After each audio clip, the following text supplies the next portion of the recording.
Македонија уште од независноста јасно се определи за европска интеграција. Речиси 2 децении македонските влади се декларираа како проевропски во обид да ја доближат земјата до членство во Европската унија. Првиот најголем чекор беше направен со потпишување на спогодбата за стабилизација и асоциација меѓу Европската унија и Република Македонија.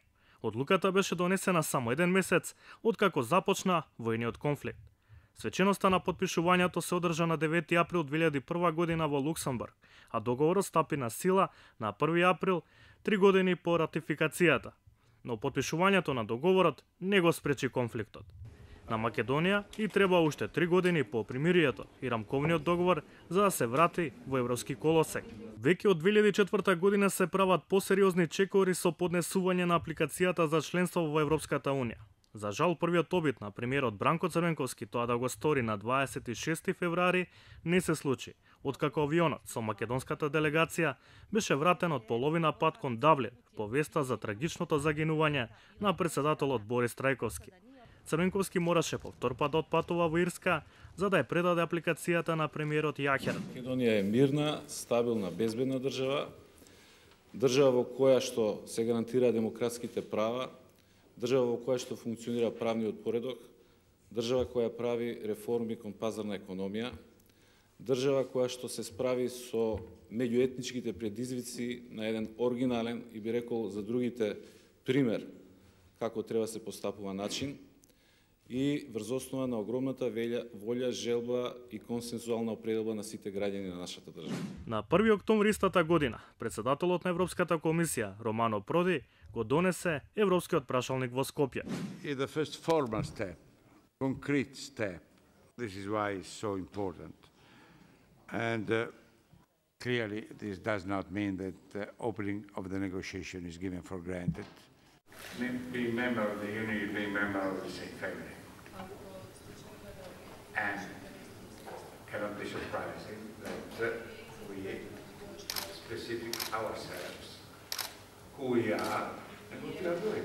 Во следните 15 месеци, вице-премиерката Радмила Шекеринска формира тим кој успева да го одговори целиот прашалник на Европската комисија во сите барани области. Она што си го зададовме како прв рок, тоа е веќе до крајот на понеделник, значи до крајот на 4 октомври, сите одговори на овие, сите преводи на прашањата заедно со распределбата по надлежни институции и одговорни лица да биде доставена до министерството. Комплетните одговори македонската делегација на чело со премиерот Бучковски му ги предаде на високиот европски представник Хавиер Солана на празникот Свети Валентин во 2005 година.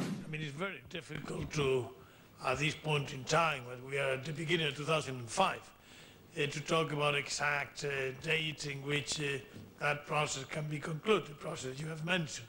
Therefore, I would not like to give any precise time. The important thing is that the plan that the Prime Minister has discussed with me on all types of reforms, from the judiciary to the economic, etc., they are done, and they are done. And remember, the most important thing is that getting closer to the European Union, getting the dates that you have in mind, etc., have to be driven by results. Therefore, it's much more important to get to work, to get things done, than to have big arguments about today, about things that may happen 5 years from now.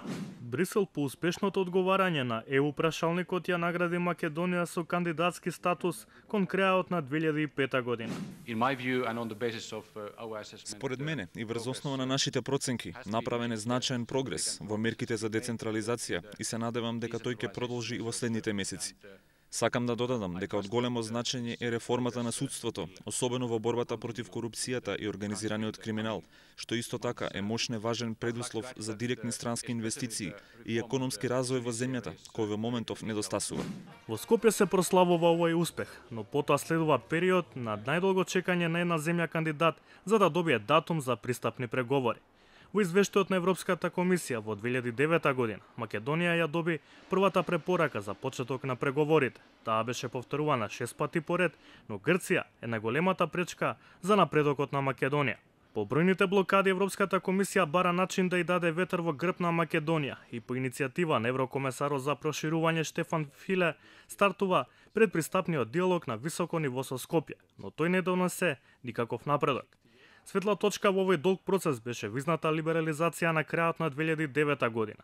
Од тогаш македонските граѓани без визи можеа да патуваат во земјите од Шенген зоната. Брисел го смени тонот во 2015 година, по големата политичка криза, и во извештаите се нотираа многу забелешки и критики за владата на Никола Груевски, а препораката за почнување преговори стана условена. Брисел директно се вклучи во посредување за решение на политичката криза, со двата договори од Пржино и спораката на реформите на Приве. По промената на власта, Македонија во април годинава доби извештај од Европската комисија во кој беше повторена препораката да се одреди датум за пристапни преговори.